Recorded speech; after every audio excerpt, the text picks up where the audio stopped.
How's it going, guys? FakeThriller here, and I'm bringing you a little bit of the MI-28 HAVOC gameplay on Battlefield 3. This is Kharg Island Conquest, and I spawned into the chopper with this guy Daniel, the Jew, and he's just a random blue player on my team. But in the match before, we were sort of going back and forth, being chopper pilot, chopper gunner, and I guess I just spawned in first, so I got the pilot seat. But if anyone knows this guy, give him a pat on the back, because he is the fucking man as a gunner.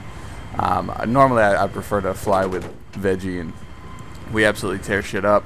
But this guy spawned in. I think Veggie got stuck into a jet, so that's no big deal. Anyway, so you saw what I did when I lifted off there at the beginning. I turned right and came up over the mountains, and then came up on the left-hand side of this guy. And this is just an example of how this match is going to go. That guy, whether he wasn't even looking for me, or didn't care that I was there, or didn't know that I was going to be there, that's a sort of symbolism for how this match is going to go. Me and Danny the Jew here, we tear it up. I'm only going to show you the first 10 minutes because this is a Conquest match on Kharg Island. It takes kind of a long time. But the setup I'm running in the chopper for the pilot is guided missiles, and then infrared flares, I want to say, and then finally heat seekers, because they can't leave home without your heat seekers. But we're a tank destroying crew. We are infantry destroying. We don't even give a shit. But for those of you that might be wondering, one of the later unlocks for the pilot seat is guided rockets. And while you spawn in the chopper, it's your default weapon with these rocket pods. What the guided rockets do is they have a slight homing ability to them, like a built-in heat-seeking system. So as long as you're firing close to on target and your target isn't moving, like, you know, Mach 10 sideways from you, then they'll deviate their path to make sure they hit. So you'll see me firing from really far out with the guided rockets, or the rocket pods, I guess you could call them, and like at tanks and stuff, and you'll see them hit. And that's because I'm not like crazy accurate with it. They just sort of alternate or alter their flight path so they can hit the target. And once we took out this first chopper, the jets aren't really of any concern to me, because by the time they can lock onto us with their heat seekers, then I'll just bust out my flares, and then Danny's got his flares too. So, and by that point they're going to be passed, and if they're going to get that close, then they're going to get like on my radar, if you will, and we're going to take them out. So it's almost in their best interest not to even, you know, mess with us. And there's the other chopper there, and that's another bit of advice I can give. If you're playing Conquest and you're flying a vehicle, this should be your priority. The number one priority, if you're in a chopper, is the other chopper. That's what will drop you faster than anything else. So you need to know, or at least have an idea of when they're going to spawn, where they're going to come from, and you need to be in a good position to deal with it. Because if you aren't, you'll get dropped faster than you won't even know what the hell happened if a chopper gets up above you or something like that. Second priority should be jets if they're trying to shoot you down. If the jets are just flying around having fun with other jets, then, you know, leave them alone, because as fun as it is to fly a jet, at the end of the day, they're 98% of the time useless to, you know, the objective and getting kills on the ground, worrying about infantry. And I've seen people take out tanks with jets. I know they can be like really brutal, but as far as a chopper goes and all that stuff, you don't have to worry about them if they're not worrying about you. So go for the jets only if they're trying to take you down.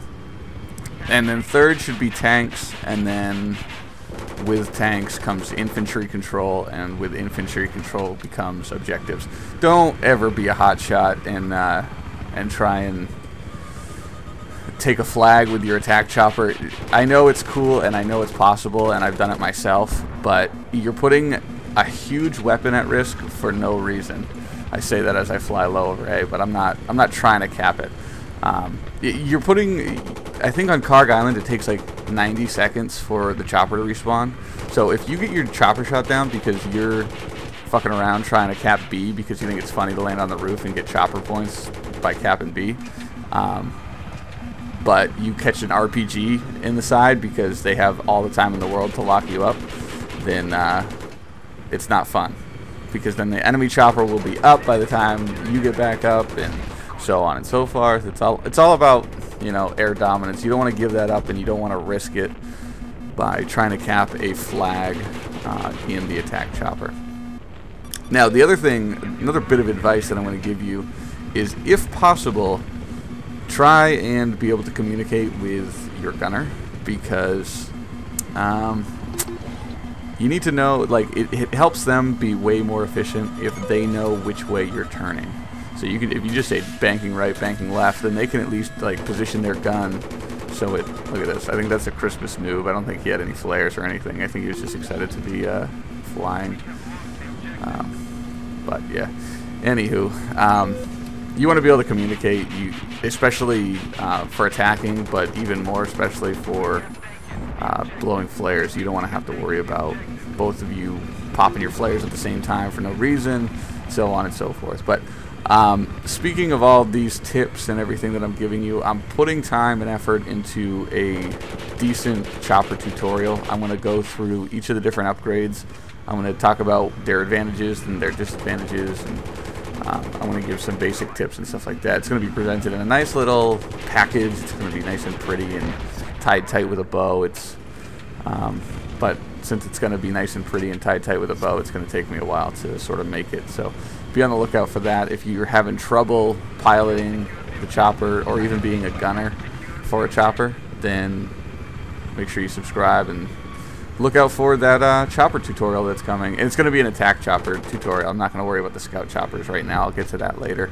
And just so you know, the difference between the attack choppers and the scout choppers is the scout chopper is the one with the minigun on it. Not the side miniguns, like the Little Bird or the AZ-11, I think it's called. So that's that. I think me and Danny here are getting a little too excited with what we're doing. I think we're failing to realize that the enemy chopper is going to be up soon, and that actually is what puts us down. I'm going to leave it. I'm going to leave my commentary here. We got over I think 36 kills or something like that, 35 kills before we were taken down between him and I, and we ended up, I mean, absolutely destroying the other team in every category by the end of the match. So I hope you guys enjoyed the video. Be on the lookout for that tutorial.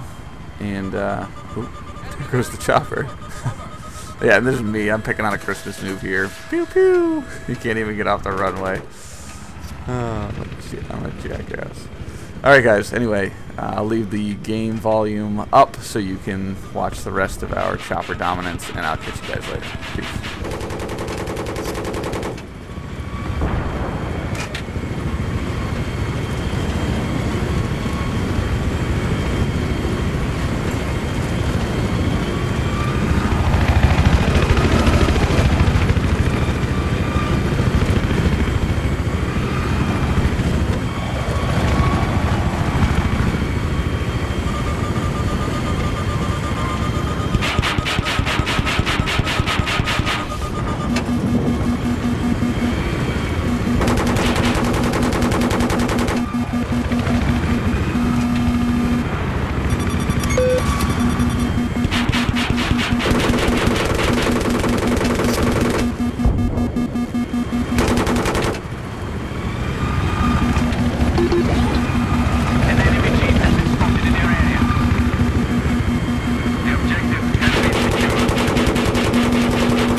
Hey guys, check us out on Twitter at twitter.com/FakeThriller and twitter.com/Snoof603.